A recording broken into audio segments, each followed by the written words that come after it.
दर्यापूर मार्गाने एक ट्रक कांदे भरून अकोट येथे येत असताना सौरभ फाट्यानजीक ट्रक नादुरुस्त झाला।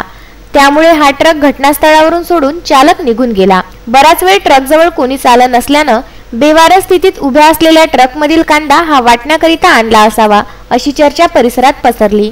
त्यामुळे या ट्रकवर परिसरातील नागरिकांनी मिळेल त्या वाहनाने व डोक्यावर कांद्याचे कट्टे काही तासात लंपास केले।